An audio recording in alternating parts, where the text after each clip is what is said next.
Let's talk a little bit about breast augmentation. By now, everybody's seen and heard about Kylie Jenner's breast augmentation. It's been all over the news, all over the media, and several of my plastic surgery friends have also shared it on their pages. So let me break it down about what she had, what that means, and help you make some decisions if you're ever considering a breast augmentation. So the first thing that she listed was that she had a 445cc implant. Well, how big is that? This implant here is in the upper 400s range.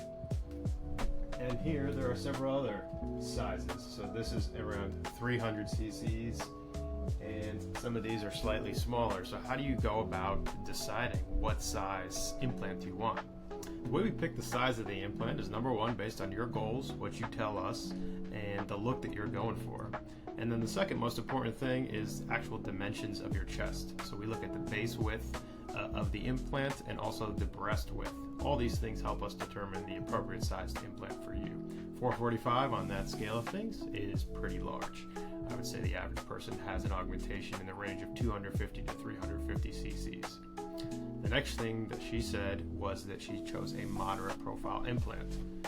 What that means is that for a given base width, she has a moderate amount of projection. So this is the lowest projection implant, followed by a moderate projection implant, and lastly, a full projection implant. And as you can see with the different profiles, the higher you go, from low to moderate to full, it just means for a given base width, you're getting more projection for an implant.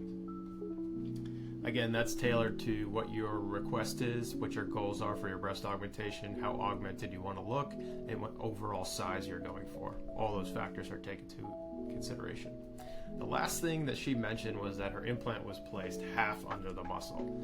And this is the most common way that plastic surgeons currently place implants. But what does that mean? Half under the muscle means that an implant was placed by dividing the pectoralis major muscle and placing the implant half, the superior half, underneath the muscle and the inferior half underneath the gland tissue.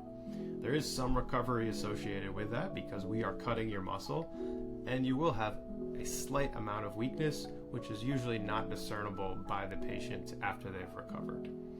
But it increases recovery slightly, so it's important to know what half the muscle under the muscle means.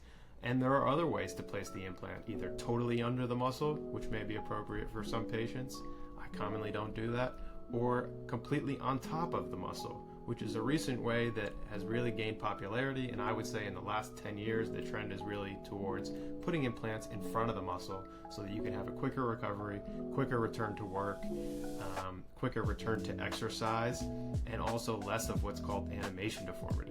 When you put the implant underneath the muscle, every time you flex your pec muscle, if you're a bodybuilder or if you're just a regular person using your arms, you're going to see that implant moving up and out.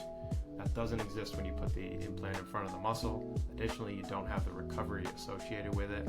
And I would say the only downside of putting it in front of the muscle is occasionally, in the wrong patient, if you put it in front of the muscle, you can actually see parts of the implant where it looks a little bit more augmented. But in the correct patient with the correct implant, and now we do have access to 6th generation Motiva implants, which are placed in front of the muscle most commonly, you can get a really nice result.